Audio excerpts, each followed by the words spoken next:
Howdy and welcome once again to Real Sith of Genius. I am your host, Ranger J 1999, and with me, as always, is the man with so much knowledge it makes my lower extremities hurt. An infinite amount of knowledge. You know him, you love him. Mr. Finity, Finn, what is going on, brother? Hey, how's everyone doing this fine weekend? Well, I know my weekend's been going because there's been so much stuff coming from Star Wars Celebration. I don't even know what to do with myself, man. Have you been following Celebration, man?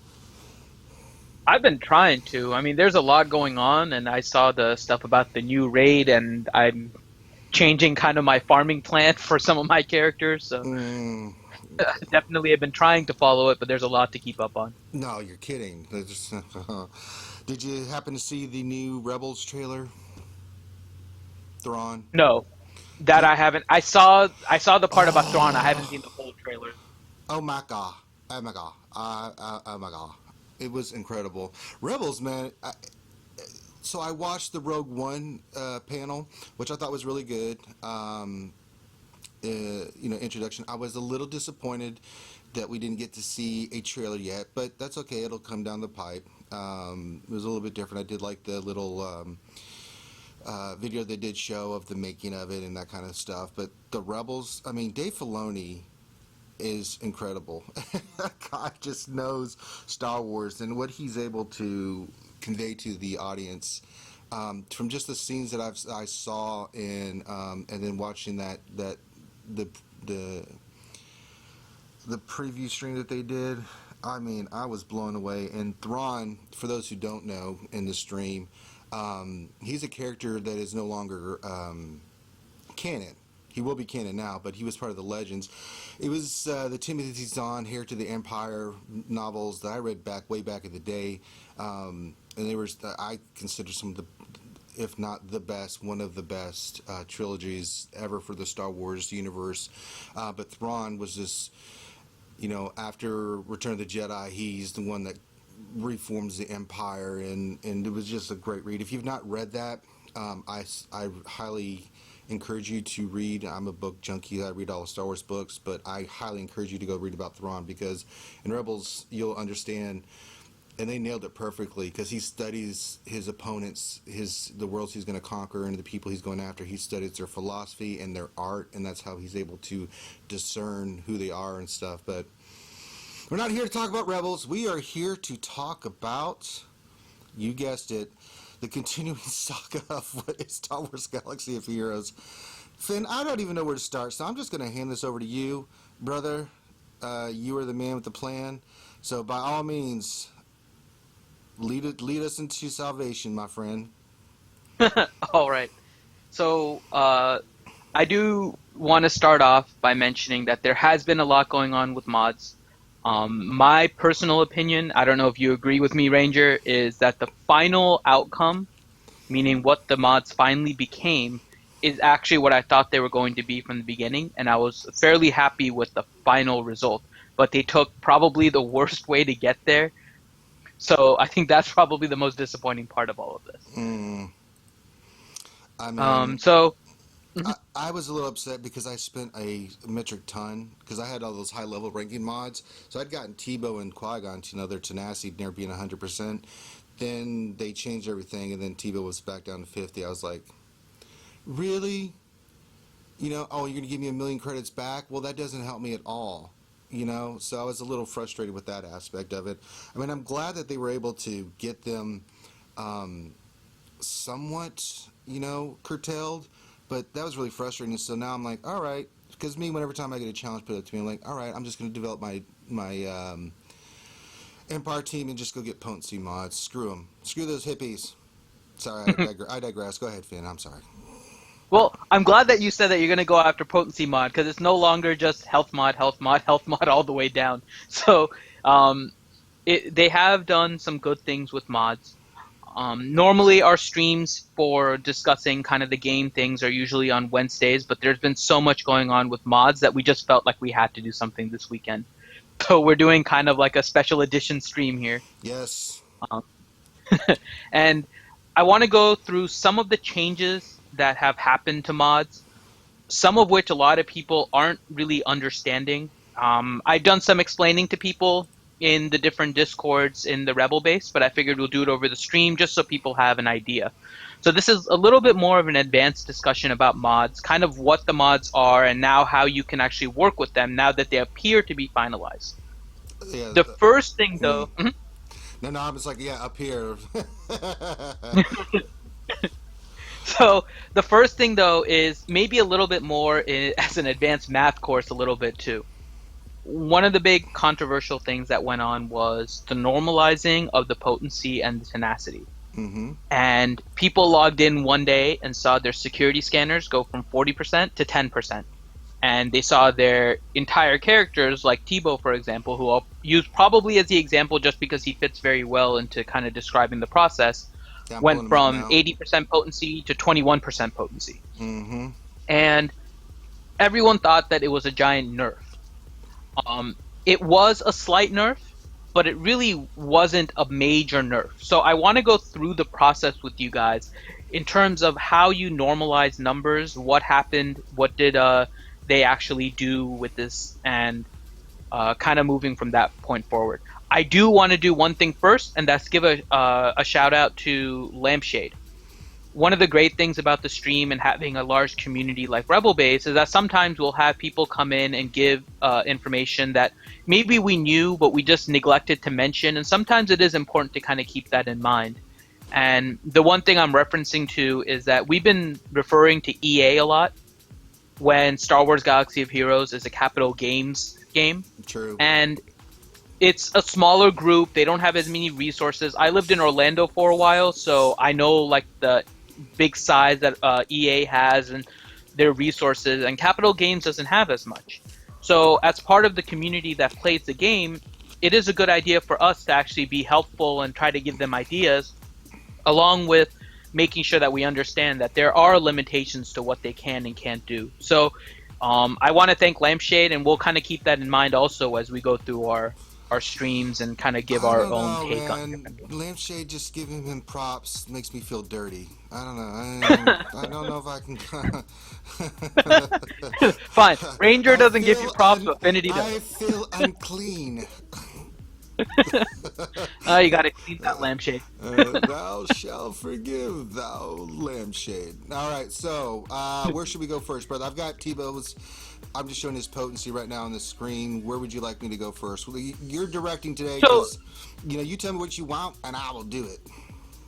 not a problem. So you can just keep that up, but I'm gonna kind of just go through some numbers here that may be hard to see even on the screen. So you may just want to do some gameplay so everyone can kind of watch as Oh we're yeah, discussing things. I was just telling Finn that I haven't been on for 2 days. I had a work event yesterday, and we went to the Braves game, and I had to work, and so I kind of let my PvP slip a little bit. So while you're doing that, I'm going to do some PvP. Although I'm actually thinking of doing my team. I'm actually thinking of replacing Phasma and doing Leia. I don't know. I'm trying to think if I should do that because with all the changes to mods, I'm still trying to speculate and figure out which way I want to go. But I digress. Go ahead, sir. All right. So the process of normalizing, to just kind of give you guys an example, if everybody took a 200 question exam and you listed the number of questions that you got right. So let's just say I got 100 out of the 200 right, Ranger got 150 out of the 200 right. What SWGOH was doing first was just listing my score, or in this case that you're using potency. They were listing mine as 100 and they were listing Ranger as 150. And what they did by normalizing is essentially say, okay, my score was actually 100 out of 200, so they made my score 50 instead because it's 50%. And Ranger went from 150, but it was 150 out of 200 questions, so they moved him down to 75%. So that's essentially what normalizing does. It changes it from a scale where it can be from 0 to infinity, or even less than, it can be from negative infinity to positive infinity. They changed it so it's on a scale from 0 to 1, and then they put it on whatever larger scale that they want. So they can make 0 to 1 go to 0 to 100 by multiplying by 100, and so on and so forth. So what happened with normalizing that Tebow went from being 80 to 21? If you looked, and I had these kind of set out earlier, the highest potency of any character in the game was Dooku, and his potency was 290.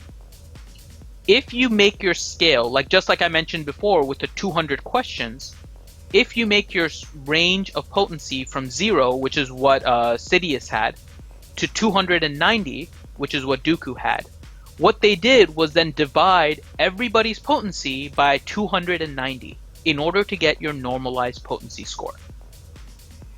The problem, and this is where the little bit of a mini nerf comes in, if you divide your character's previous potency without mods by 290, you would get a value between 0 and 1. On a scale from 0 to 100, you would then multiply by 100 and get your score. If you do Dooku, who had the highest one, on a scale from 0 to 100, he should actually be the 100%. However, after they normalized, his potency was 75. So the fact that it was 75 means that they didn't normalize it from 0 to 100. They actually normalized the old scores from 0 to 75. So if you guys go back, and I don't know if you took screenshots of your characters or if you remember what they were, if you take your character's old potency, divide it by 290, and then multiply it by 75, which is a scale that they use, you would get your character's new potency after the normalization without mods. Yeah, my Dooku right now is at 102.52% potency. I just pulled that up on the screen for you. Okay.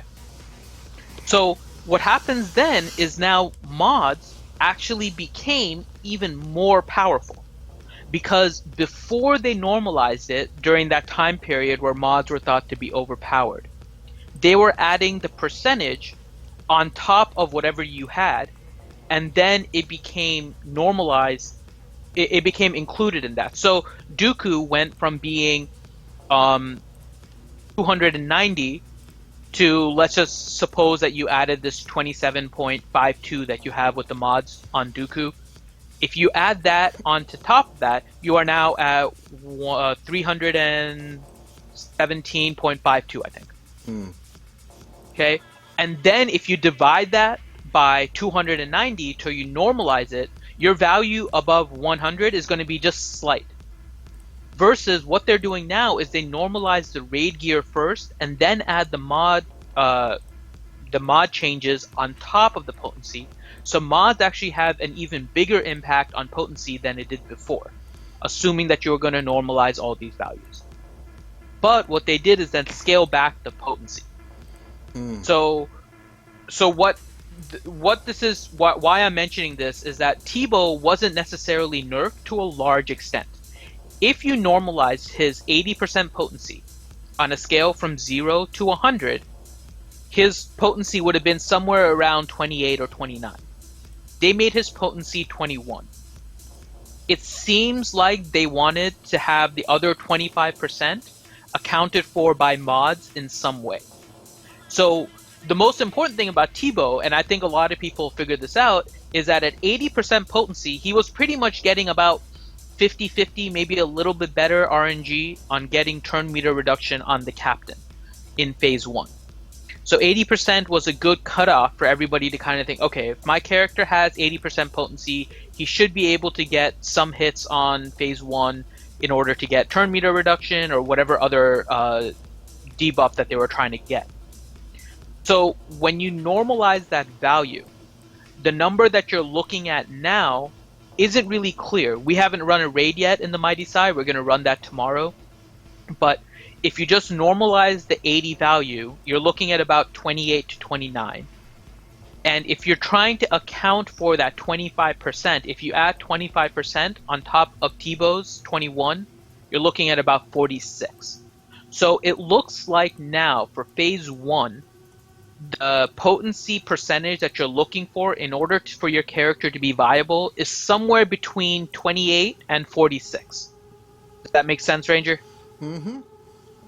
Okay, so that's kind of what happened with normalizing. It really wasn't a nerf. It was mainly just a scaling back of how much effect raid gear had. They went from having it being on a scale of about 0 to 100 to 0 to 25. And they're letting mods kind of take up that other 25%. Okay, so don't think of it as a huge nerf. It wasn't a giant nerf. Okay, so that's one thing that I just wanted to make sure everyone understood, because a lot of people were saying it's a big nerf, they ruined the Tebow and those kind of things. Tebow is ruined because his stealth still isn't working. Oh It's God. really annoying how many times his stealth ends early. I still last But raid I did a 1.2 million damage, but that's because I was just getting lucky because I was saving his stealth because he kept coming out of stealth. I was like, ah. yeah, it was. He kept coming out of stealth, and the other character didn't seem to stealth as much. It was hard to figure out what's going on with him. But it wasn't the potency problem. It's an ability problem that's going on with Tebow right now. Mm-hmm. And it's something that they've been trying to work on, but his stealth just is not working the way it should be. Mm-hmm. If you guys have any questions, by the way, about some of the stuff we're discussing, just post it in the chat. I'm trying to monitor it as we go along, so if you guys have questions regarding these topics, we can answer it. Otherwise, I'm saving the questions for the Q&A towards the end, and we already have a few for those. Okay? So that's the normalizing process. The other thing that happened was the raid gear changes. And raids had the Mark 6 and 7, I think it was mainly just 6 actually, raid gear mods that were available. Mm-hmm. And I think my guess, and I don't know what you think, Ranger, my guess is that they kind of prematurely put it out because there was a lot of complaints about how raids were becoming irrelevant with the amount of damage and everything that was going on. So I think they threw that in there temporarily just to give people a purpose to do raids while they were fixing the mods. And then once the mods were fixed, they just reverted it back. But why do you think they did it? I think because the community was in an uproar that, you know, those level 6 mods and higher, they were really nice. I had a lot of them, you know, and they did give an advantage. So I think they kind of scaled it back and said, heck, hey, well, this is not going to work because not everybody can get access, and it would create a haves and have-nots for players, which, I mean, if you're in a, I don't know, if you're in a level 5 guild or you're rated tier 5 and you're not done 6 or 7, obviously the gear is going to be better for 6 or 7. I don't know. I don't know why they did it, to be honest. I mean, if that was their reasoning to kind of make everything equal on all terms, but you know, that's kind of where I understood it from. It's like, well, not everybody can get access. They'll give people a big advantage. I don't know. I mean, do you agree with that assessment, or what do you think where they were coming from when they did that? I think it was just a temporary solution to get people to do raids again. Yeah. I think they're planning on doing this, releasing these mods in the new raid, but they put it in this raid early just because people were complaining that raids were irrelevant, raid gear wasn't worth it, and if you saw that there were Mark 6 mods, you would feel, okay, raid gear is worth it. With them knowing in the back of their minds, like, we're going to fix this so raid gear does have more value, so we don't want people just skipping raids and collecting guild bank coins just because it's not worth it right now. So, I mean, that was just kind of my thoughts on why they did it this way. Yeah, I don't know. I couldn't tell you. I mean, honestly, trying to figure out some of the things that Capital Gains is doing, I can't really tell you. Yeah. A little lost for words. Yeah, I know. It's been kind of a crazy week for them, I'm sure, too. So with the Mark 6 and Mark 7, the other thing that was being said is that their Mark 6 and Mark 7 mods were being nerfed. Okay? They were not being nerfed, just so you guys know. The Mark 6 and Mark 7 were not being nerfed. They're not going to be permanently pulled down to Mark 5. What they did was they removed Mark 6 and Mark 7 mods from the game, period. So there's no way to get Mark 6 and Mark 7 in the game. When they removed it, they gave you back credits that you used in terms of a difference between Mark 5 and Mark 6 by the level that you added to Mark 6. So the difference between, let's say you got your Mark 6 to level 10. You got the difference between what it takes to get a Mark 6 from 1 to 10, and the difference from that and a Mark 5 from 1 to 10. And then they provided you a Mark 5 mod of the same set at the same level. Now, the problem that came about is that it was just a randomly generated Mark V quality A, which, by the way, quality A is a great one. If you guys, and we're going to go through that today, because that was one of the things we didn't go through in kind of the basic talking on Wednesday. But they gave a quality A Mark V mod, and they put it at the same level. They gave you the credit difference that you spent on leveling it, but the primary stat changed and the secondary stats changed. And this is what got a lot of people upset. Some people didn't understand. They thought that it was just a nerf, so that's why they got upset. Other people that understood it got upset because they lost out on a primary stat that they really wanted and spent money on to level, and now that had changed. So what could they have done to handle this better? And this is kind of a hard question to answer because some of it is limitations on what they can actually do, like whether or not they can actually give you a mod with a specific stat, right? Like whether they're able to code this. So what do you think would have been a fair solution then, Ranger? Well, I mean, if you're going to do that, you know, people invested all this time and energy into the mods and stuff. I mean, I think it was just too drastic. They should have kept it somewhat normalized with the stats that were on there previously to what they did with what they did, because some of the mods I had for potency that I would put on characters like Phasma, Qui-Gon, and Tebow were a significant portion of where I was getting their potency from, and I want them to have high potency. But then when they redid it, I was like, holy moly! I understand they had to change it to the 100%. That's fine, but the values that they put on some of these was like 1%. When it was like way higher, I was like, come on now. You know, I mean, a mod is a mod is a mod. I mean, even if they just done half, I would have been okay with it. But I mean, they went from like, I had one mod that was like 15%, you know, to like 3%. I was like, holy shnikes, what am I going to do with this? So it caused me to have to redo everything and reshuffle all my mods and everything. So yeah, it was significantly a pain in the ass. This is all I can say. I mean, I know why they did it, but it doesn't make it any more frustrating. And it's like, really, you know, I think the whole thing with the mods, it's been from the get-go, is that it was so poorly executed. And I think that led to the biggest complaint. And then to go back and change it on the fly like they have was even more frustrating, you know? Without telling people, they would have said something in the forums like, hey, stop buying mods, don't do anything, we're going to fix this. But they didn't say that. There's we're just trying to normalize it. Well, what does that mean? What about all the mods I already got? You know, what do I do now? You know, I still have to PvP and I still have to do stuff, so you tell me. So that's just my thought. Yeah. And like I said at the beginning, I think the mods now are exactly the way they should have been from the beginning. Like, they shouldn't be a redesign of your characters. They should just be a way to tweak your characters, give them a little advantage in one stat over another. That's what mods should have been. Now, the problem came that they released these mods with such huge numbers that when they scaled them back, it just made it look really bad.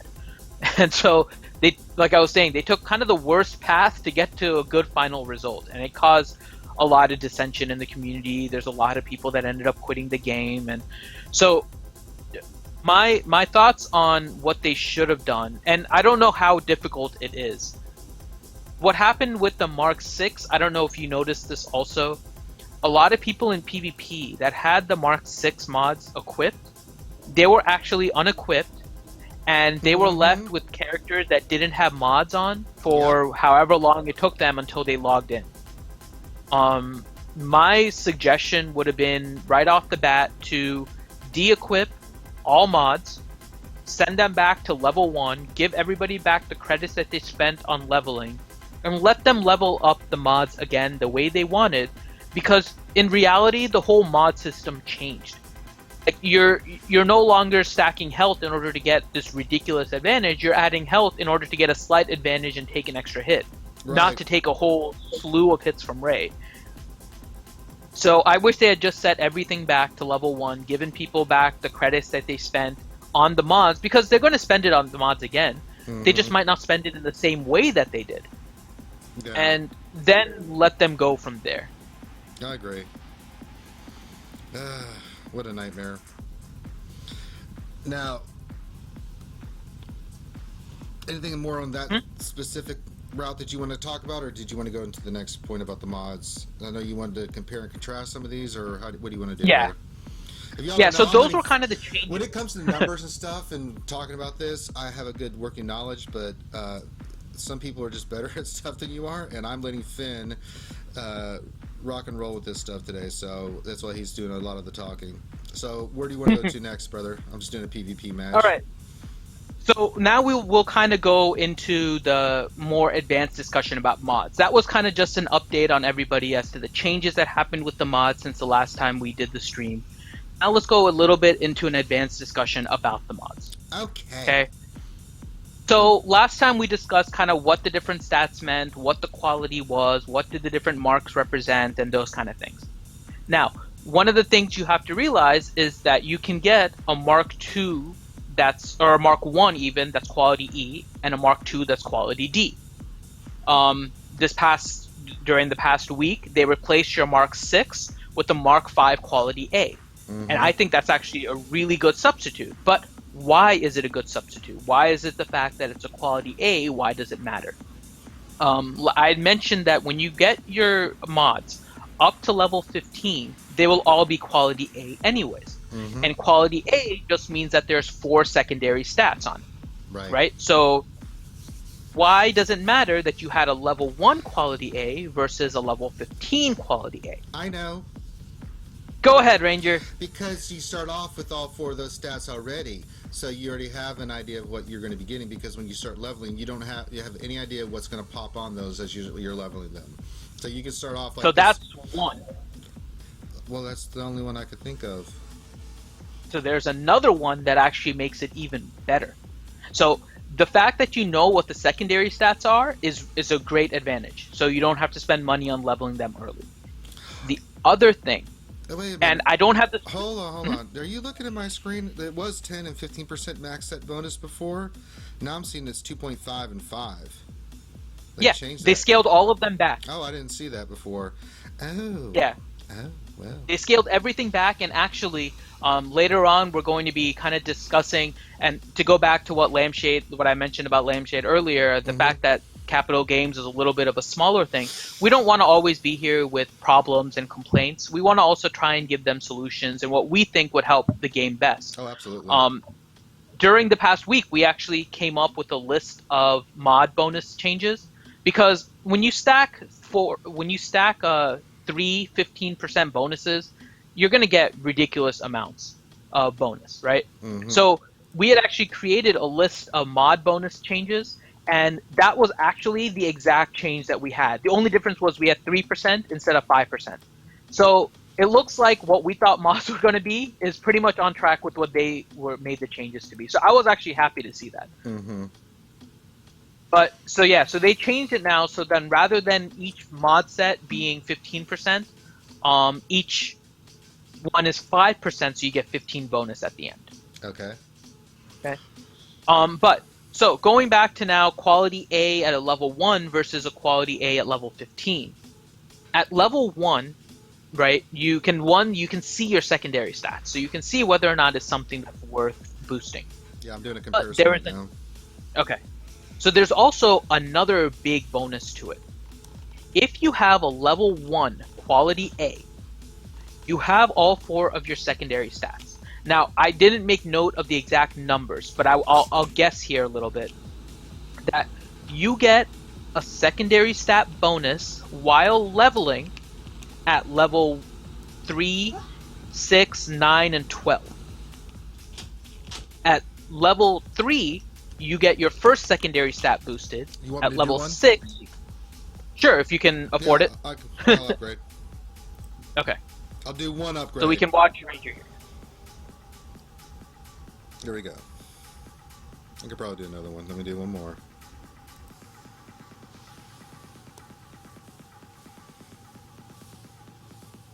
Here we go. I did 2. So I got it to level 6. Okay. It'll pop Updating on my screen. How many secondary stats do you have now at level 6? 2. 2. Okay. So this is what's happening now. As Ranger is leveling, and it's going to catch up on the stream because the stream is a little delayed behind our voice here when I'm talking live.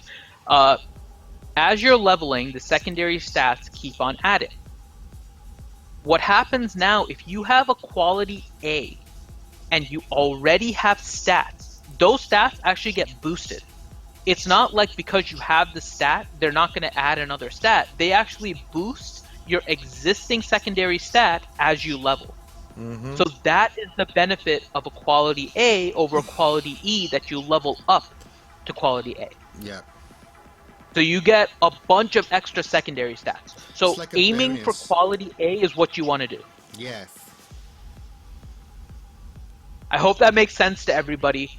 And what happened with the raids is that they gave you guys Mark 6, right? And there is a difference in the primary stat as you go up. Was there real? Oh my God, was there?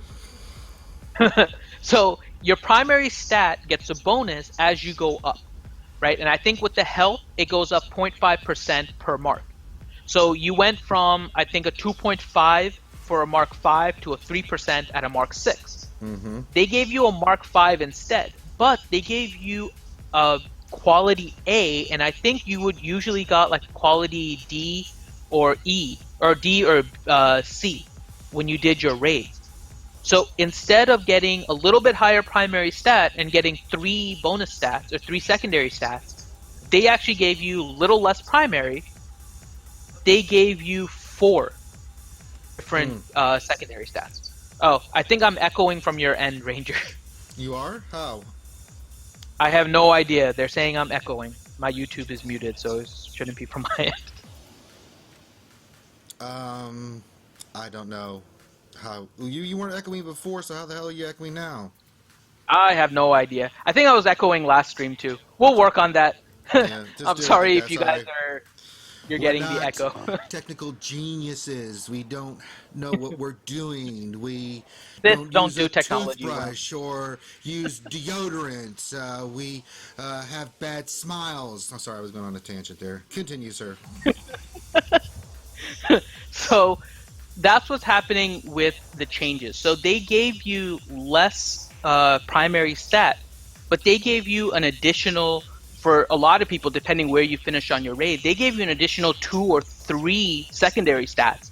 So you actually got a big boost over what your Mark 6 previously was. Because I don't think anybody, maybe 1 or 2 people, like the top few, I don't remember exactly the raid quality you got there, may have gotten a Mark 6 quality A, but everybody else was getting less than a quality A as you went down from I the got a top couple 3. of quality A's. It was nice. Mark 6? Yeah, that's all Oh, I was okay. upset. It was like, Okay. no. Yeah, and Enrique is backing us up here. It's not a real Sith of Genius stream when you don't have technical issues. That's right. We have made that our trademark here. It's what we do. So that's kind of the main thing with the mods. So one difference that you guys need to realize as you're going through your mods, the quality makes a difference. Even though you get quality A at the end of your final leveling once you get to level 15. If you had secondary stats beforehand, then those are actually going to get boosted as you level. And the other difference is the mark level. The mark level is also going to increase your primary stat. Mm-hmm. And so a higher mark increases that. So you definitely want to try to get the highest mark with the quality A, and those are the ones that you want to level.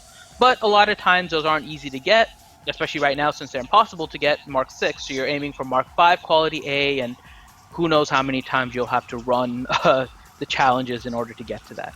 Yeah. So one of the things that we want to go over before that also is, so what we're going to do shortly is give you guys a list. So like I mentioned, we're going to try and give suggestions on how to make the game better.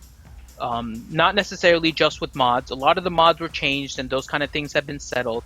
But we want to make sure that this is a game that everybody plays for a long time. And there's some premises that we take in order when we come up with these suggestions.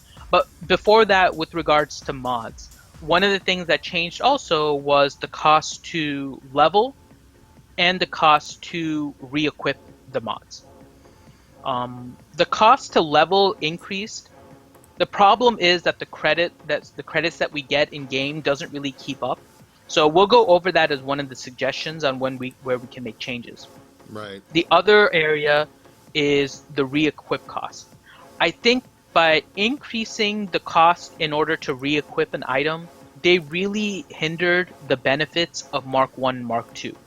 I fully understand making the higher mark ones more expensive because you don't want to necessarily be able to keep on switching the highest mark ones that are completely maxed out from character to character. You want them to be stuck on a character. You want it to be more settled. And if you spend the money, then it's okay, right?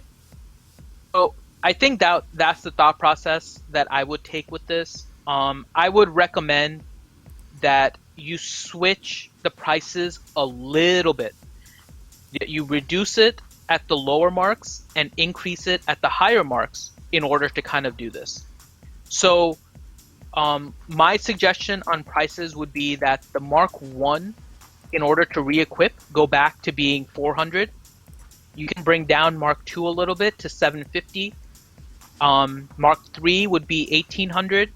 Mark 4 would be 3500. Mark 5 would be 6000. Mark 6 would be 9,000, and a Mark 7 would then be 13,000. So once you get up to Mark 4, you're already going above 3,500 credits. It's a lot to actually take an entire set and put it on another character. And I think that's the way it should be, that the higher level one should stick on a character. You should be happy with it. You should be able to switch it out, but it should be an expensive endeavor. The cheaper ones are going to be lower in quality, so I think it actually makes sense that you actually are able to kind of switch them around. I agree. But what do you think? No, I agree with everything you just said, man, perfectly. I mean, I don't... It seems simple, but, you know, we're just gamers. What do we know? Yeah. Oh, God. So what do we want to go to next, man? All right, so let's go into our suggestions then, if you're done with your PvP match. Yeah, I did. And, you know, it's important. Okay. You know me, I'm all about number one. All right, so what we have now is we put together a quick PowerPoint. This is available on our website, by the way, which is realsithofgenius.blogspot.com. We have the link to it in the YouTube page also, so you guys can look at it afterwards. All right, it should be coming. But we made a PowerPoint on just some of the suggestions that we would make to change this game to make it better. It may not be exactly what everybody agrees with, but it's something that we want to open up to discussion. Well, we have a large community. Exactly. We have a large community with Rebel Base, and it's a good idea to start to open up these, so maybe we can come up and help Capital Games, which, like Lambshade mentioned last time, and I'm still going to bring them up. I know it makes you feel dirty. That they are a smaller gaming. It's not just EA, which is a big, large gaming group. And so we can try and give suggestions on what we think would make the game better. Right. Now, a lot of these suggestions are based on one premise. That we're right. That premise, well, that's a given. That's not a premise. Well, yeah. So the premise is that mobile games should always be games that you can pick up, do your stuff, and move on. They shouldn't be games that you need to constantly have to go back to. And one of the biggest complaints that's on the forums and in the community is that the game starts to feel like a chore. Like you have to be on at certain times in order to do things, and you feel like you're really, really restricted on what free times you have. I know with me, PvP gets annoying because between 5 p.m. and 7 p.m. on my time, I'm usually on my phone, or I was anyways, on my phone trying to get up the rank and get to number 1. I've given that up. I prefer to have my evenings now. I don't like having my phone out during dinner. It gets kind of annoying. What do you mean? I have my phone on me at all the times, and I don't care what anyone says. This is my life. This is what I do. And if you don't like it, I'll bitch slap you. Don't do that. No, my like wife will bitch slap me. He's like, the wife comes to this time, and he's like, yes, dear. All right, so I've got the screen up. So let's go to the first slide. Okay. So like I said, the premise is based on making it so that the game is easy for everybody to pick up, play for a while, do what you need to do, and then move on. Absolutely. So man, let's get into this. I love this shit. Exactly. So the first thing is going to be the credits. Now, do we need more credits? Oh my god. And they try to increase the credits. I'm going to on my next GW actually add them up. There were some forum posts that said that the increase actually went from about 495 to 540 or something, Not 560. 560. And if that's what it is, then that's bad, because they were saying somewhere around 150 increase and those kind of things. And I don't know. Like I said, I haven't actually done the measurements. This is based on some people saying it on the forums. I want to do my own calculations. So on my next GW, which will be tomorrow. We can do this live on the stream right now because I haven't done my GW. Okay, we can do that towards the end because we want to make sure that everyone can kind of follow along with the Yes. PowerPoint too. Yeah. So the first thing is increasing the credits for GW. We don't want to just increase it and just say we want everybody to get 1 million. There should be kind of a reason why we are suggesting a particular number. That's right. So We'll put the So system we on went trial. exactly. If we can't give a suggestion and have it face scrutiny, then there should be no reason why we should be making the suggestion. So Hey, we may be our dumb, suggestion, but we're dumb. yes. So our suggestion is about 750,000 credits for a full GW. Mm-hmm. The reasoning for this is based on, well, let me skip that for a second because that comes up on the second slide. So the first slide is changing GW. Now, in my GW today, I think I faced a system similar to what we proposed, actually. So they may have instituted a change similar to this already. All of our suggestions, by the way, have a caveat that they should be tested before being implemented, and the mighty Sai, being that we're here and giving these suggestions, are more than happy to beta test these, by the way. And you can put us in Monopoly money. Exactly. We were cheap. So the idea is that the hardest nodes are no longer concentrated at the end of GW. The hardest nodes would be concentrated in the purples, which are going to be the nodes that you usually get your crystals. Mm-hmm. And the reason to space them out is if you face a hard battle, you don't have to go into the next battle knowing that it's going to be super hard and no way to heal up characters that are low. Right. So by spacing them out, like if you look after the first sequence, you face a 30. This is, by the way, in the diagram there. This is assuming that you're 35,000 in arena. Right. So you can scale these kind of accordingly, and the scale that we use is towards the is on the left there for each node, kind of how you calculate the arena power that you're facing. So if you face a 31,000 in your first purple node, you'll see that the next one then goes down to 26,000. So now you have a 5,000 arena difference. You can maybe actually do a full test of your collection, because you may not want to put in your most highest power squad in there. Put a little bit of a lower squad, put in a character that's low on hit points, put in a healer, heal that character up, move on, right? That would be our suggestion. That you space these out, you give some easy nodes and build up to a harder node. And so we kind of did a calculation just setting aside different arena powers for two purposes. One, make it so that GW is still a test of your collection. But second, it doesn't feel like you're spending 3 hours trying to get this thing done. Right. My God. You're still facing hard nodes. Your 12th node is still going to be either your arena power or 2,000 higher, right? There's so many other things that you can do. And you can still scale these up and face hard nodes, even within 2,000. So like the 33,000 that you're facing in node 6, that's still a pretty hard battle if you're 35,000. Yes, and doable.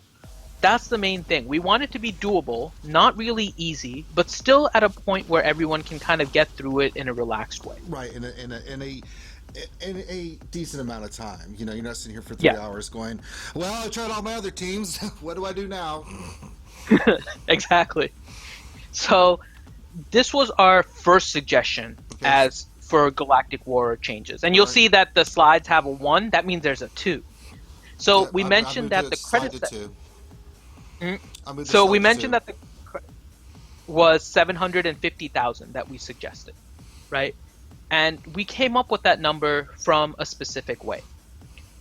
Based on the amount of credits that you would actually need in order to level up a character from 0 to 80 with max Mark 7 mods and max gear and all-stars. Okay? So from whenever you start until the end, how many credits do you need? By the way, I know I'm breaking all kind of PowerPoint rules here, that you should just have bullets and all these kind of things.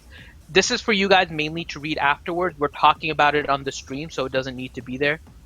But what I want to just is to give you guys the point, which is it takes roughly 19 million credits in order to level up a character from 1 to 80, get that character from 0 stars or 1 star to 7 stars, get full gear on the character, and get 6 mods from level 1 to level 15 on Mark 7 as just estimates. Okay? So you're taking about 19 million credits there. Throughout 1 week, and so we want to have one character go to max about every 3 weeks.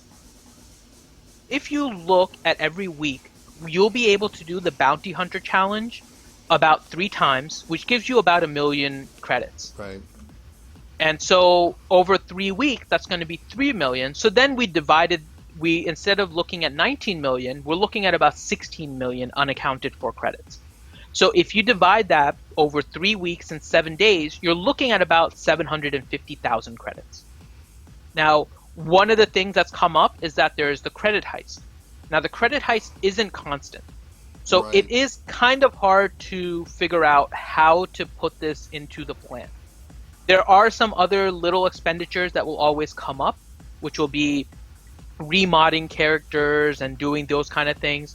So with that, that's kind of accounted for by the Cantina credits that you get and the energy credits that Well, you get. and there's challenges. You get credits a couple days a week, with Yeah. 270,000 credits there, plus all the other challenges. You get a little bit of credits here and there. Raids, you get a lot of credits from raids.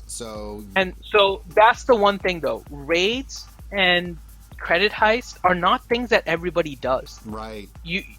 It would be good if everybody is able. Yeah. So these are all the other sources of credits. You're right. But we wanted to make it so anybody that's just playing this game is able to get a character maxed out in about 3 weeks, even if they're not in a raid that's doing tier 7. Mm-hmm. Right? Even if they have a collection that doesn't allow them to get enough characters for the scoundrels. I've been playing since January. Scoundrels were never a priority for me. I still can't complete the first. Jeez, join the club, buddy. Yeah, so I mean, it's hard to account for. Yeah, you made fun of me because I kept asking. You're like, no, I still don't have them yet. It's like, okay, Yep. Yep, definitely still don't have them yet. Call me out, will you, you bastard? I'll get you back sometime, Finn. And so even if you look at the credit heist, right? Let's assume that the credit heist comes once a week, and we know it's 6 to 12 days. Last time they actually made it take 12 days, so you don't know the exact timing. But let's just assume the credit heist. And instead of doing both tiers, let's assume the average person can do the first tier. Mm-hmm. Right? That gives them 1 million credits over those 3 weeks because you get 300,000 each time it comes. So let's just round it to 1 million, right? Now you're looking at about 15 million. If you divide 15 million within this time frame, so that's 3 weeks, you're still looking at about 720,000 credits. Mm-hmm. So that's why we're suggesting kind of this number, right? It maybe 750 is a little too much. Maybe you want to aim it at 700. I'm still fine with that because there's no Mark 7s in the game. They're all Mark 5s. You can scale everything accordingly. When Mark 5s come into the game, you can scale it up. I think what it is at right now is too low. Yeah. I think it needs to be at about 700,000. I agree. All right, moving to the next slide. All right. So that was Arena. our first suggestion. Next thing is Arena. Arena is, like I mentioned earlier, it's one of those things where it comes in at 7 p.m. your time. Depending on your schedule, it becomes really inconvenient. You don't always want to be the one person that's sitting there with your phone out at dinner and you're trying to do Arena PvP and these kind of things. It seems kind of silly. I agree. And you really want it to be a game that you can pick up, do your thing, and then move on. Right? That's how you keep people continually playing because there's challenges in the game, but you're not always in the game and it feels like a chore, it feels like a job, and then people leave because they just get stressed out over it. Mm-hmm. So our suggestion is that you change the way payouts work. There's no longer a period where you have to hit your payout. So there's no longer a 7 p.m. So instead of 7 p.m. being your payout, you get your arena rank payout based on what your highest rank was between your daily resets. So between 1 a.m. to 1 a.m., whatever your highest rank was, that is what your payout is going to be. So you can now PvP whenever you want. You don't have to worry about somebody locking you out. You don't have to necessarily worry about you getting attacked repeatedly at Right. the same time frame because you have so many people on your server Trying to at get that number time one. zone. Yep. Like that's one of the biggest complaints is that some servers don't have anybody at, let's just I'll use my example, at the Eastern time zone. There's just not that many people fighting at Eastern time zone versus another server that maybe has 8 people that are fighting on Eastern time zone, and all of them happen to be Team Instinct. So you're fighting like different servers have different compositions, which is always going to happen. The difficulty is always going to change, but it shouldn't be this imbalance between server to server. So by making it so it's your highest payout through a 24-hour period, you allow people to attack whenever they have their free time. And if they want to attack at the same time period every day, so be it. But it gives everybody the option. Yeah. And as a result of this, we're aware there's going to be more people getting higher ranks. So we also reduce the payouts that everybody gets. So there's a little bit less arena tokens, there's less crystals that you get at the payouts. Everything has been scaled back because there will be more people that are getting the higher ranks. But I think this makes it so the game is more enjoyable. People actually take part in arena some more. There actually probably will be more competition because everybody is now going to try for rank 1. They don't have to worry about doing it at a specific time. Their schedules may be different. They may work at nights and all kinds of things. You now incorporate everybody into arena. I like it. All right, I'm in the next slide. All right. Shipments. So the next one, what was that? Shipments. Yes. So shipments. Now this is kind of a minor change, but I think it is a change that would be beneficial to everybody. Right now, the shipments are set so that they reset at specific times, right? Right. They reset at 7 a.m., 1 p.m., 7 p.m., and 1 a.m. This actually requires you to wake up before 7 a.m. in order to get a shipment, unless you were up after 1 a.m. the previous day. Right. Right. I'm sleeping. It's I don't kind care. of yeah.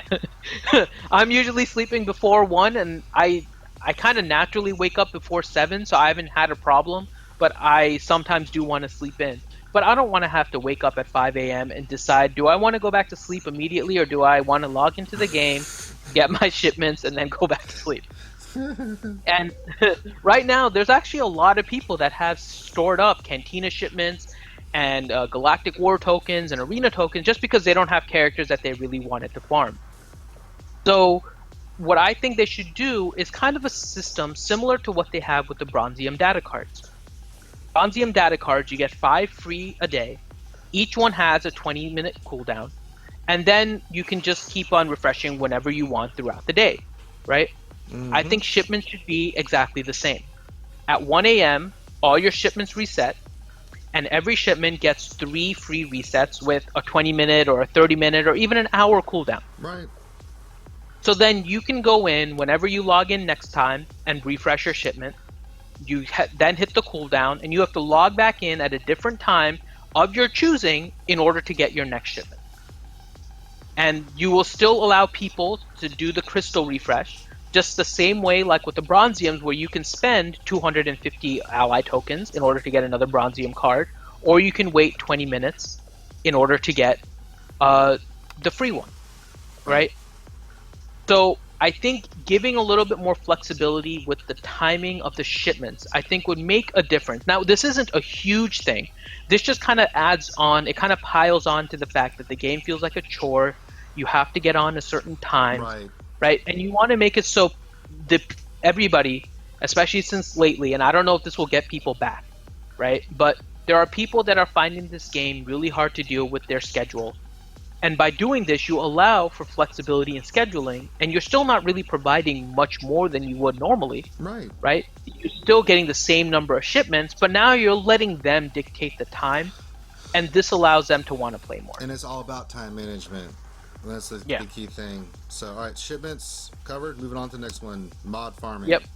And the last one is the mod farming. So there's a couple different ways you can go about this. The first way is what we had suggested here. And this is what I think is going to be the best way, which is that you change the mods to go back to 100% farming. Yes, I don't know Right? why they changed that. So for I'm a long completely at a period loss, there, man. yeah. So maybe not for a long period, but for a day or two, Mm-hmm. you were actually getting 100% drop rates. This kind of becomes like a whole pre-crafting thing again, because then they changed it to a not 100% drop rate. We can get into the drop rate discussion later, Right. but it's no longer 100% drop rate.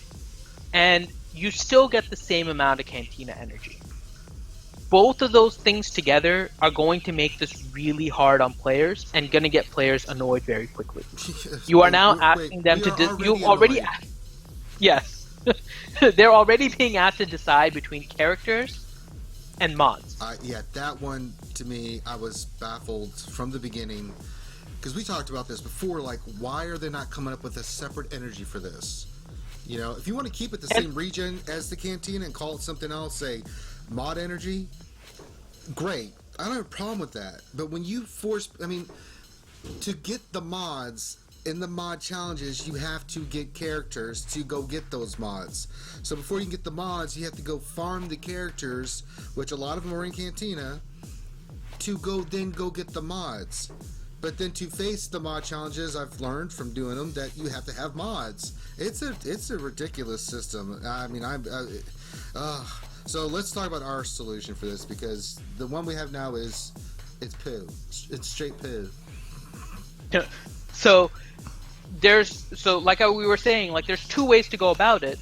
There's either the mod drop rate or the Cantina regen rate, right? And you're already deciding between the two. When you had 100% drop rate, you at least knew that the Cantina energy you were spending, you're going to get your mods, and then you can go back to farming characters. Now you're spending ridiculous amounts of energy, Cantina energy, in order to get mods, and then you don't have anything left over for characters. Okay? And so there needs to be a change in one of these two aspects. Our suggestion would be to change the mod drop rate to 100%, and then still keep the Cantina regen at the same rate that it is. Ultimately, everyone is going to get the mods that they want, and then they'll keep on farming challenges in order to get the tier 5. You still have to farm that quite a bit, because you not only have to worry about the right shape, but you have to worry about the right mod. A lot of people are going to start going for higher quality, so you're going to try to get that quality A mod if you can. So there's always going to be a reason to farm those mods, right? But without 100% drop rate, it becomes so much worse. Like, there's so many variables already between the shape, which is 1 out of 6, but primary stats sometimes, depending on which one you're looking at, like a plus sign has like 8 different primary stats. You're looking at 48 attempts at 16 Cantina energy each. That's a plethora of energy. That drains you.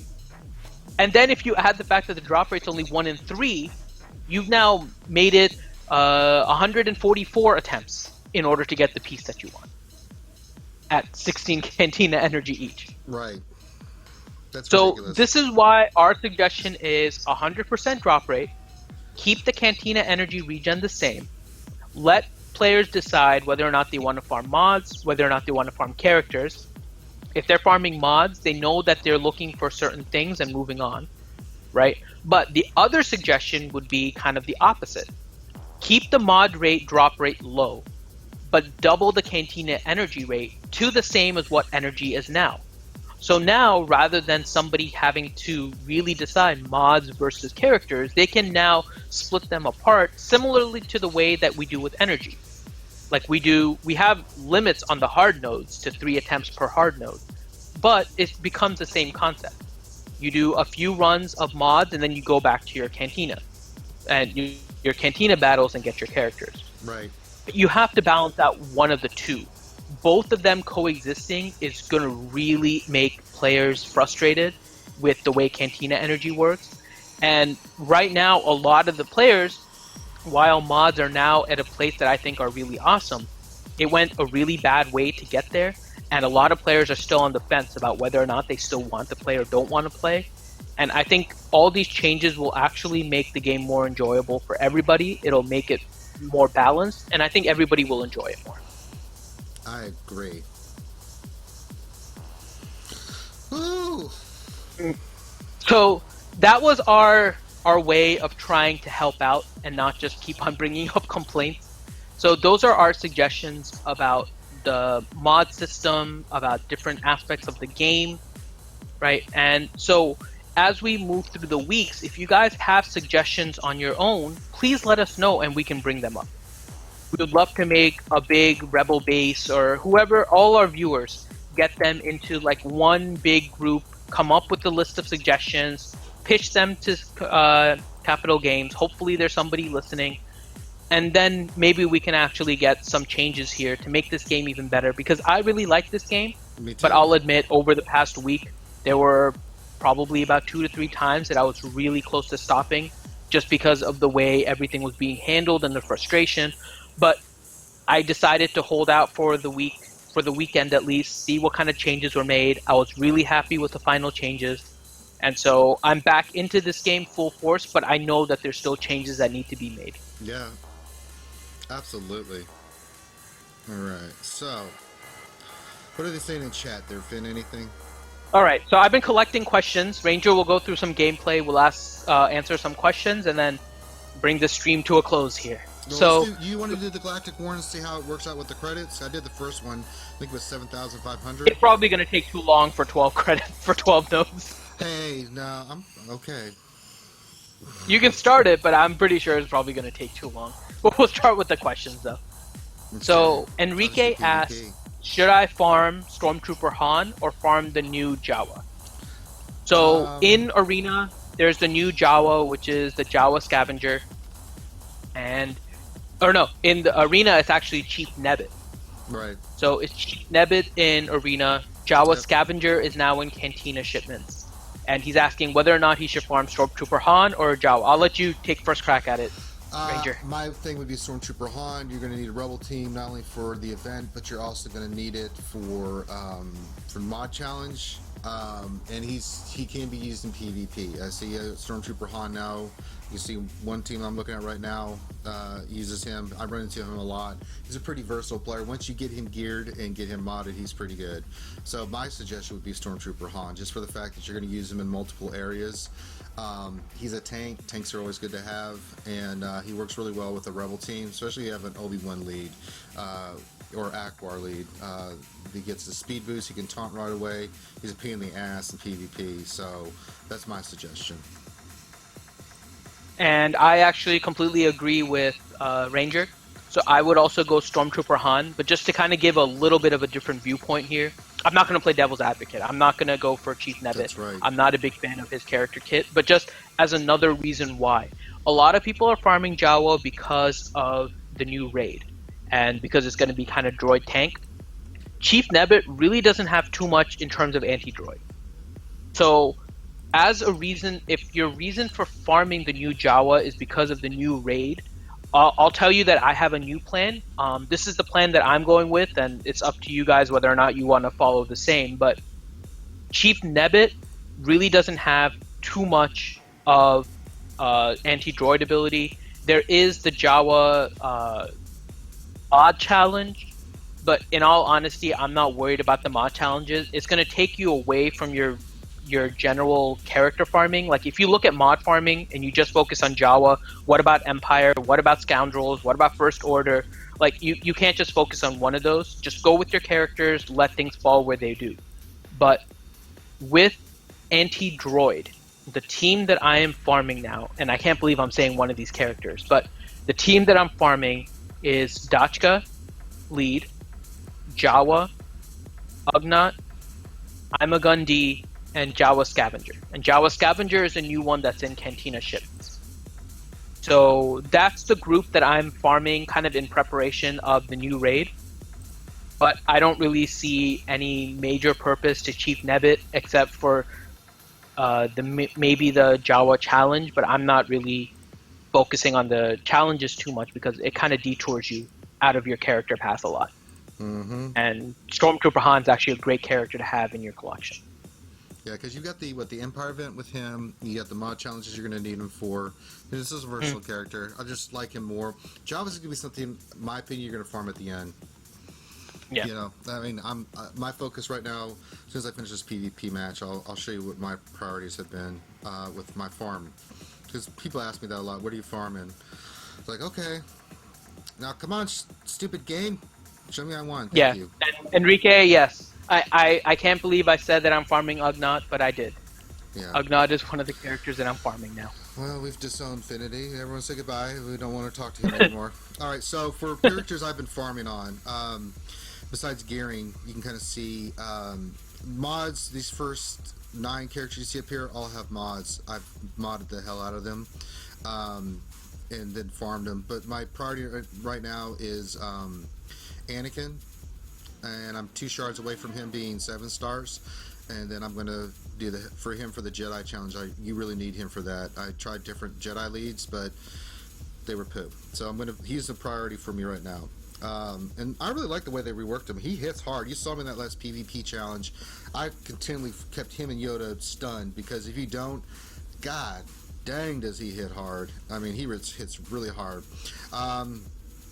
Working on Grand Moff Tarkin, because I need him. I already have 3 other Empire characters, so I'm working on him. You can see I've been working on his stuff already. I'm farming him. I'm farming Cad Bane, because I started working on Scoundrels. Because you can see some of the tunes I've already got. Resistance Pilot for the Resistance team. I just have to do them. I just finished Biggs from GW. Just have to finish him off. I'm working on Fives. He's the one I've carried for the Empire event and other things. Fives is a good character to have. And then I'll start. You can see I've got a lot of tunes open, so I'll start doing that. But my priority are those tunes right there, Grand Moff. But it takes credit, so it's like, you know, I was farming them a certain way, but then when the mods came out, I had to flip everything that I was doing and priorities. So first thing was to get all these characters with mods, and then get the mods leveled up. So that's where a lot of my credit crunches come into. I think that's where a lot of people's credit crunches are. Because you can see a lot of tunes that are 7 stars, or could be 7 stars or higher. So I'm taking it one at a time. So I'll finish Anakin, then I'll move on to the next ones and so forth. So that actually leads us into the next question by Stefan, which is, what mods do we need to farm? So now with the changes to mods, you guys are actually able to farm whatever mods best fit your group. So health mods are a great mod to keep handy. Yes. Right? If you don't know what exactly to put on a character, stick health mods on them. Right. It's the safest bet. It's a good one to have on the characters until you know exactly what you want. But for certain characters like Qui-Gon or Tebow, I'm doing potency. Same thing with Phasma, because they have to hit their abilities or they're worthless. You know? Exactly. And so now you can focus on making them better where they need to be. Right. You look, everything I have on her, potency. I haven't finished this one, but it's got potency. You know, I mean, that's what I focused on Phasma. Same thing with Qui-Gon. Same thing with Dooku. Now, other characters like Royal Guard, I want defense and health and protection. So all his mods, that's exactly what they are. You know, that's all I focus it on. You know, defense, health, that kind of stuff. You have to look at the character and what they do. If you're going to have a tank character, you want health and protection, right? If you got someone that their abilities are, hitting, offensive down or speed down and all that kind of stuff, you want potency. If and tank characters, tenacity is a good one too. But if it's a hard-hitting character like Rey, I put some protection on her, but also did, offense and speed. Same thing with Leia, offense and speed. And it depends on the rest of your team also, because if you're running a Leia, remember that Leia gives increased crit chance up. Right. So now if your squad has increased crit chance up, you might want to stake increased crit damage on them. Yeah, because they'll be I did that with Gio. His all crit, because his ability relies on crit. So the higher his crit, the more he's going to do it, and the more turn meter he's going to get. So there's no right answer for your question. So it's unfortunately the answer. Right. It's that there's no longer put health on everybody and level it up. That's a good one to have, and some characters do benefit from that, like RG and Stormtrooper Han and Old Ben and those kind of characters. But it really does depend on your group setting. Like if you're using a Leia or a Phasma, your group is going to get crit chance up, so you might want to stake more crit damage on the other characters. If you're using all Rebels, you might want to make sure that Leia goes first, so you might want to give her some speed, right? If you're using just a standard team and Leia's in there behind a bunch of tanks, you might want to give her more damage so that when she does hit, she's hitting much harder.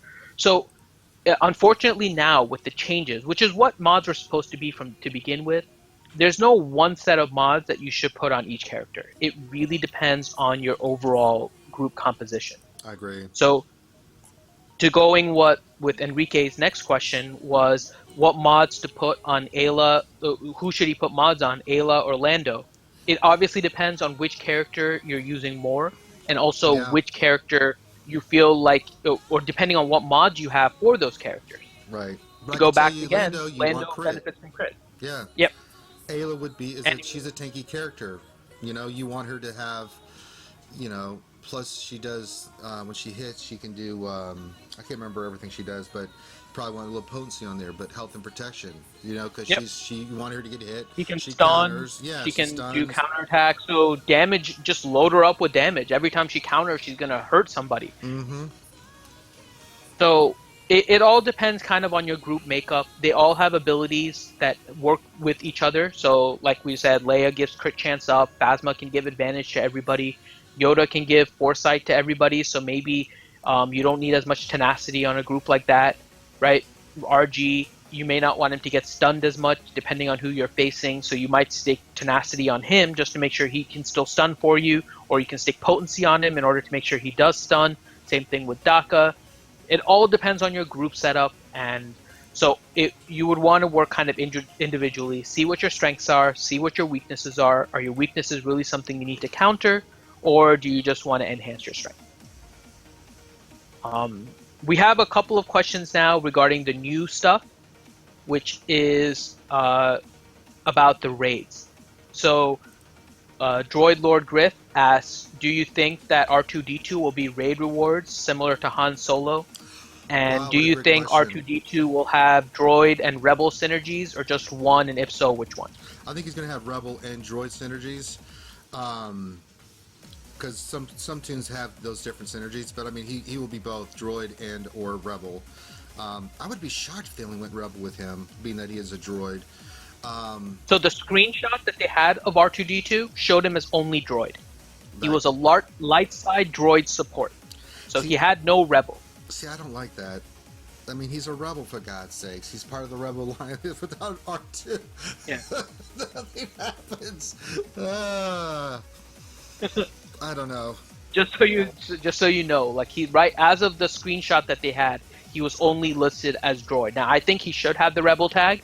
I don't know whether or not they'll add him, but it looks like he will obviously have droid. So he won't have just rebel. So he'll Right. definitely be at least a droid. But as to whether or not he'll have rebel, I'm not entirely sure. And do I think R2-D2 will be a raid reward similar to Han Solo? There will be one condition under which I would say yes. And that is if the new raid does not use guild bank coins. If the raid, in order to access, uses guild bank coins, you are now asking guilds to pick between R2-D2 and Han Solo. And with the way that raid rewards work, you're going to have people that were maybe finishing lower but still contributing to the raids that aren't unlocking Han Solo yet, versus some people that are close to 7-starring Han Solo, and then they'll be happy to switch to R2-D2. The lower ones won't be happy with it. I think the new raid will probably be timer based, so a guild will be able to access it once a month, or not once a month, sorry, once a week, and there'll be different phases that you guys can work through. I don't think it's going to be based on guild bank coins, but I don't know. If it is based on guild bank coins, though, I really hope that it's not rewarded in the same way. Yeah. Or if it is, at least it's awarded evenly through all ranks. That was a good question. Yeah, we're going to get into the next stream on Wednesday. We're going to get into a couple things. The new characters from Rebels and Rogue One and everything, because they are going to be part of the game, guys. If you're not aware, they're going to be in there. So we're going to cover that, and we're going to get into the new raid. Our thoughts And on the new. yep. So I was just going to say, we have one last question, and I guess that's where we'll kind of end it now. So the last question by Enrique is, do I farm characters or do I farm mods? My suggestion would be farm mods, one for your PvP characters, and another set of for like another squad. And then after that, it's up to you. I would have at least your PvP squad set with mods, because if you switch them out, I'm pretty sure that your arena squad loses it. So like if you're trying to switch them out for GW in order to switch it on to another team, you don't want to leave your arena squad naked. So you want set ones for your arena players, and then have another set of mods that you can switch around for GW or something like that. So I would say 10 sets of mods, and then after that, it's up to you whether or not you want to mod your character some more, or whether or not you want to switch to characters. I'm currently actually going to work on modding all my characters first. I'm getting close to having most of them done, not to level 15. They're just all level 1s, just so they're sticking on there. Mm-hmm. And then I'm going to go to I'm a Gundy and Cantina. What about you, Ranger? I'm there's too much that's going on, man. I've been already laid out what I'm working on. Mods. I've got a lot of mods right now. My priority is, now that I've got my PvP team set and enough characters to get through GW, which I am now. My focus is characters again. So I'll get characters again, then I go back to mods. Right? I've got raid, I've got GW, and I've got PvP set. Right? So that being done, hey, now I can get my characters and all the characters I need, then I'll go back to farming mods. And I kind of got away from mods, mainly because it's been so much hector skelter with it. So, and you'll get mods from raids too. So, again, as you get mods from raids, and you get mods from this and that, and I would say initially get mods for your PvP team and any players you're using or characters you're using for GW and raid. Once you've got that done, then go back to farming characters, right? Unless you need a character for those. If you're missing a Tebow or somebody for raid, priority is the tune. It's not mods, okay? Because if you don't have the proper characters for any phase of the raids, what's the point of having all these great mods? So lay out a strategy. This is what I've always done. What do I need for each of those? What characters do I need to be effective? And then what do I need to do gear-wise, starring them, and then mods? Now that I've done that, now my focus is back on tunes. Because now I'm like, okay, I need to do these mod challenges. Who do I need? Well, I need Anakin. I need some Empire. So I'm going to do that. So I'm finishing those up. And then I'll go back and start farming. My next priority is going to be, I already started with Cad Bane's Scoundrels. So I'll do him, and then I'm going to start doing Lando and some other ones. So that's kind of where I'm at right now. Good All right. question. So that looks like the end of the question. All right. Well, I think if you've been watching the stream, I've been doing GW, buddy. I've been watching. You keeping track of everything? I think the first one I did earlier was, we'll have to go back and look at it, but for the credit amount that we're getting for them. But yeah, next stream will be Wednesday. We're going to be covering all the good stuff. I think we can finally stop covering mods unless asked a specific question about mods. Yes, or they make more changes, which I don't expect at this point. But yeah, there's no more questions. I think we can call this stream done unless there's anything else. Why don't you tell the folks where we're at, what we're about, sites, that kind of stuff. All right, so Real Sith of Genius is a gaming community. We're doing our stream on Star Wars Galaxy of Heroes. The community that we're a part of with that is Rebel Base. A link to our YouTube is in the description of this live stream, as well as our website, where you can find the PowerPoint that we went over today with regards to our suggestion. The link to the Rebel Base Discord, where you guys can hop on, talk to us about what your suggestions would be, And also, we have a link to our Facebook and Twitter, which is existent but not really up and running. So you can go ahead and sign on, but there's not going to be much activity there yet. Yeah, why We're is that? hoping to start working on those soon. Yeah. Why is that? Yeah. Because I'm lacking on time. Oh. Well, we gotta get Lampshade to do that stuff. Yeah, we'll bother Lampshade for that. But yeah, And the last stream we had, it's really taken off, guys. So I just want to say thank you to everybody that came to the stream, that's been supporting us. Keep it up. Help us get subscribers. Our next goal for subscribers is going to be 100. Let's get to 100. So tell your friends, show them the videos, get the word out, spread, your guilds, share our video. Say, hey, check these guys out. They're doing a really good job. We're taking the time to do all this stuff for you guys. So if you can help us get the word out about Real Sith the Genius, share the information, help us get more subscribers, help us get more viewers.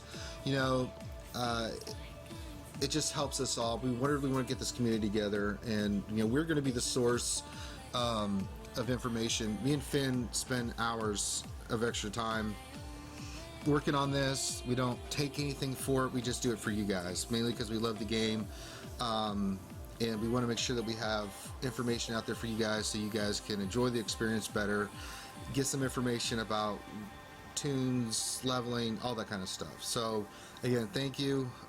Special shout out to Finn for doing all he does. We share the work equally. I still think we need to get Lampshade to do some more stuff, man. God damn it. I don't have a talk we'll with work it. on it. Yeah, like, listen here, monkey butt. You son of a bitch. So, all right. So, if there's nothing else, guys, thank you so much for joining the stream today. We really appreciate it, and we will see you guys on Wednesday. This is Real Sith the Genius, sign off.